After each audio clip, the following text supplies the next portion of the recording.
क्या होती हैं? डॉक्टर ब्रांडेड लिखता है कि जेनरिक लिखता है, उस पर्चे में आपको पता है? कुछ आइडिया नहीं होता। अच्छा, डॉक्टर को आप दिखाने जाते हैं तो कितना समय लेता है आपको देखने में? बहुत ज़्यादा 1 मिनट। आपको जेनरिक के बारे में कुछ पता है? नहीं, कोई नहीं पता। जेनरिक दवाई क्या होती है इसके बारे में कुछ नॉलेज है? कोई नॉलेज नहीं इसके बारे में। डॉक्टर जो पर्चे में दवाई लिखता है वो जेनरिक होती है कि ब्रांडेड होती है, जो आपको कुछ उसमें समझ में आता है? कुछ नहीं समझ में आता है। जब भी हम बीमार होते हैं, डॉक्टर के पास जाते हैं, उनकी लिखी हुई दवाओं को सीधे मेडिकल स्टोर से खरीद लेते हैं। डॉक्टर की लिखी हुई दवाओं पर भरोसा होता है और हम दवाइयों को लेकर आते हैं। क्या आप जानते हैं कि डॉक्टर जो दवाई का नाम पर्चे पर लिख रहा है वो जेनरिक है या ब्रांडेड? ज्यादातर का जवाब ना होगा, क्योंकि हम सेहत के मामले में खिलवाड़ नहीं करते हैं। ज्यादातर लोगों को यह भी नहीं पता होगा कि ब्रांडेड दवाएं जेनरिक दवाओं के मुकाबले काफी महंगी होती है और प्राइवेट डॉक्टर मुनाफा कमाने के चक्कर में ब्रांडेड दवाएं ही लिखते हैं, जो हमारे जेब पर भारी पड़ती हैं। वैसे दवाओं का ज्यादा इस्तेमाल करने की वजह से एक सवाल हम सबके दिमाग में बना रहता है कि ब्रांड और जेनरिक दवाओं में कौन सी दवाएं ज्यादा असरदार हैं? क्या होती हैं जेनरिक दवाएं? किसी बीमारी के इलाज के लिए कई तरह की रिसर्च और स्टडी के बाद एक रसायन तैयार किया जाता है, जिसे आसानी से उपलब्ध करवाने के लिए दवा की शक्ल दे दी जाती है। इस सॉल्ट को हर कंपनी अलग अलग नामों से बेचती है। आमतौर पर सभी दवाएं एक तरह का केमिकल सॉल्ट होती हैं। इन्हें रिसर्च के बाद अलग अलग बीमारियों के लिए बनाया जाता है। जेनरिक दवा जिस सॉल्ट से बनाई जाती है या बनी होती है उसी के नाम से जानी जाती है। जैसे दर्द और बुखार में काम आने वाली पैरासीटामोल सॉल्ट को कंपनी इसी नाम से बेचे तो उसे जेनरिक दवा कहेंगे। वहीं जब इसे किसी ब्रांड जैसे क्रोसिन के नाम से बेचा जाता है तो यह उस कंपनी की ब्रांडेड दवा कहलाएगी। जेनरिक दवाओं के लाभ: जेनरिक दवाएं सीधे खरीदार तक पहुंचती हैं। जेनरिक दवा ब्रांडेड दवाओं से सस्ती होती हैं। इससे आप हर महीने अच्छी खासी कीमत बचा सकते हैं। इन दवाओं की पब्लिसिटी के लिए कुछ खर्चा नहीं किया जाता है, इसलिए ये सस्ती होती है। इन दवाओं की कीमत सरकार खुद तय करती है। एक बात समझ लें कि जेनरिक दवाओं का असर, डोज और इफेक्ट ब्रांडेड दवाओं की तरह ही होता है, इसमें कोई अंतर नहीं होता। इसके अलावा आप अपने डॉक्टर से भी जेनरिक दवा लिखने को कह सकते हैं। इसके बाद आप मेडिकल स्टोर्स या केमिस्ट से भी ब्रांडेड की जगह अच्छी क्वालिटी की जेनरिक दवा की मांग कर सकते हैं। अगर सचमुच जेनरिक दवा जरूरी हो जाए तो इससे मरीज को बजट और हेल्थ दोनों से फायदा होगा। वहीं जेनरिक दवाओं को लेकर हमारे संवाददाता अमोल मिश्रा ने कानपुर के सीएमओ आलोक रंजन से की खास बातचीत सुनिए। नमस्कार, स्वागत करता हूं सूचना इंडिया नेटवर्क पर। मैं हूं अमोल मिश्रा और आज हम संवाद करेंगे जेनेरिक मेडिसिन को लेकर। आज हमारे साथ कानपुर के सीएमओ श्री आलोक रंजन जी हैं, जिनसे हम संवाद करेंगे जेनेरिक मेडिसिन को लेकर। सर नमस्कार, स्वागत है सूचना इंडिया नेटवर्क पे आपका।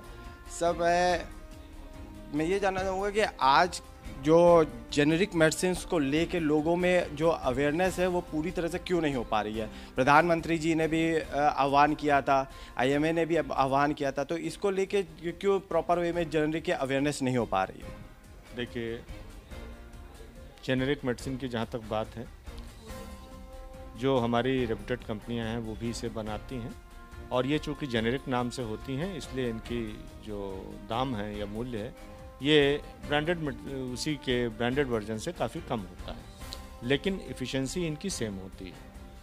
तो चूँकि ये एक तरह से कहा जाएगा तो स्ट्रिप डाउन वर्जन है, बेनिफिट सेम है, लेकिन इसके लिए कंपनीज़ के द्वारा कोई भी एडवर्टाइजमेंट या इस तरह का एफर्ट नहीं किया जाता है। लेकिन पब्लिक के लिए दोनों में कोई अंतर नहीं है और जेनेरिक मेडिसिन का इस्तेमाल होना भी चाहिए। लोगों में अवेयरनेस भी हो रही है, लेकिन आप ठीक कह रहे हैं कि अभी यथेष्ट स्थिति नहीं आ पाई है। धीरे धीरे वो भी आ जाएगी। मैं तो आपके माध्यम से यही आह्वान करूंगा कि जेनेरिक मेडिसिन का इस्तेमाल किया जाए और फ़ायदे में कोई अंतर नहीं होता है ब्रांडेड नेम है और उसी कंपनी के जेनेरिक साल्ट में। साल्ट तो दोनों में सेम है। सर लेकिन आजकल क्या ऐसे डॉक्टरों की मजबूरी हो चली है कि जेनरिक मेडिसिन को ना लिख के और ब्रांडेड मेडिसिन को लिखना अपने प्रिस्क्रिप्शन में, तो क्या ये मजबूरी है डॉक्टरों की लिखना कि जेनरिक मेडिसिन अवेलेबल नहीं है या जेनरिक मेडिसिन की एफिकेसी नहीं है, जो ऐसा भ्रम फैलाया जाता है? नहीं, ऐसी कोई बात नहीं। जेनरिक मेडिसिन भी उपलब्ध हैं और जेनरिक मेडिसिन भी लिखी जाती हैं। सरकारी क्षेत्र में ज़्यादातर लिखी ही जाती है। सरकारी में तो सर जैसे लिखा जाता है कि हॉस्पिटल्स में, डिस्ट्रिक्ट हॉस्पिटल्स में लिखा जा रहा है, काफ़ी हद तक लिखा भी जा रहा है, कोशिश भी कर रहे हैं लोग लिखने की, लेकिन प्राइवेट में ऐसा क्यों नहीं हो पा रहा है कि डॉक्टर उसको लिखने को तैयार नहीं हो रहा है? जबकि प्रधानमंत्री ने उन डॉक्टरों से आह्वान किया था, IMA ने आह्वान किया था कि आप जेनरिक मेडिसिन लिखें, क्या ऐसा है कि वो लिखने को तैयार नहीं हो रहा है? देखिए, प्राइवेट डॉक्टरों से भी लिखने के लिए आह्वान माननीय प्रधानमंत्री जी ने किया था, हम लोग भी उनसे करते हैं। लेकिन अब ये तो प्राइवेट डॉक्टर्स के ऊपर कोई इस तरह का कोई निर्देश या बाउंडेशन के लिए तो सरकार ही अपने स्तर से कुछ निर्णय ले सकती है। हम लोग उनसे आह्वान कर सकते हैं कि मरीजों के हित में दवाएं जो है जेनेरिक लिखी जाएं, जिससे कि मरीज उसका लाभ ज़्यादा से ज़्यादा लो कास्ट में उठाएं। सर एक और चीज़ जानना चाहूँगा कि कहा जाता है कि डॉक्टर जो पांडुलिपि लिखते हैं, जो वो कोड वर्ड लोग लिखते हैं, वो मेडिकल स्टोर ही समझ सकता है, और मेडिकल स्टोर और डॉक्टर के बीच की जो पांडुलिपि होती है वो पेशेंट नहीं समझ सकता है। तो क्या ऐसा नहीं है कि कोई कहा जाए कि साफ सुथरे उसमें लिखा जाए कि पेशेंट को भी समझ में आए कि क्या लिखा गया है, क्या मुझे दवाई दी जा रही, क्या मेरे साथ इलाज किया जा रहा है? मुझे लगता है कि आप इस चीज़ को एक जनरलाइज चीज़ समझ के कह रहे हैं। ऐसा नहीं है। डॉक्टर्स का जो प्रिस्क्रिप्शन होता है वो भी समझ में आता है, फार्मासिस्टों को भी आता है, जनरल पब्लिक को भी आता है, और हर डॉक्टर ये बताता है कि हमारी ये दवाएं आप ले लीजिए। दवाओं का नाम भी यूजुअली बता देते हैं वो लोग। तो ऐसा नहीं है, हो सकता है कुछ डॉक्टर्स इतनी घसीट में लिख रहे हों, लेकिन ये तो सबको आह्वान किया ही गया है, सबसे कहा ही जाता है कि आप ऐसी दवाएँ लिखें जो कि कोई भी आदमी देख के समझ सके क्या लिखा गया है। तो जेनरिक मेडिसिन, ब्रांडेड मेडिसिन में कोई इफिकेसी या कोई अलग लाइसेंस ऐसा होता है कि जेनरिक मेडिसिन अलग लाइसेंस पे बनती या ब्रांडेड मेडिसिन अलग उस पर बनती, क्या ऐसा कुछ है इफिकेसी में कोई, या इफेक्टिव कम होता है या ज़्यादा होता है? देखिए, इफेक्टिविटी में कोई अंतर नहीं है। जेनेरिक मेडिसिन में भी वही साल्ट होता है जो कि ब्रांडेड मेडिसिन में होता है। बस ब्रांडेड का नाम कंपनी अपने हिसाब से रखती है और उसमें साल्ट वही होता है। अगर आप ब्रांडेड मेडिसिन में भी देखेंगे तो साल्ट जो लिखा होता है वही साल्ट होता है जिस नाम से वो कंपनी जेनेरिक मेडिसिन बना रही है। इसी के साथ आज हमारे साथ डॉक्टर साहब, डॉक्टर आलोक रंजन जी थे। उन्होंने बेबाक होकर अपने सवाल हम लोग जो पूछे वो रखे, अपने जवाब दिए। इसी के साथ मैं डॉक्टर साहब का बहुत बहुत धन्यवाद करता हूँ। और डॉक्टर साहब धन्यवाद बहुत बहुत। मैं आपके चैनल, पहले तो मैं आपको धन्यवाद देना चाहूँगा और मैं आपके माध्यम से पब्लिक से ये आह्वान करना चाहूँगा कि कृपया बीमारी के बारे में सबसे जो उचित चीज़ है वो ये है, prevention is better than cure. और हम काफ़ी कुछ बीमारियाँ अपने आहार एवं विचार से कंट्रोल कर सकते हैं या उनको आने से रोक सकते हैं।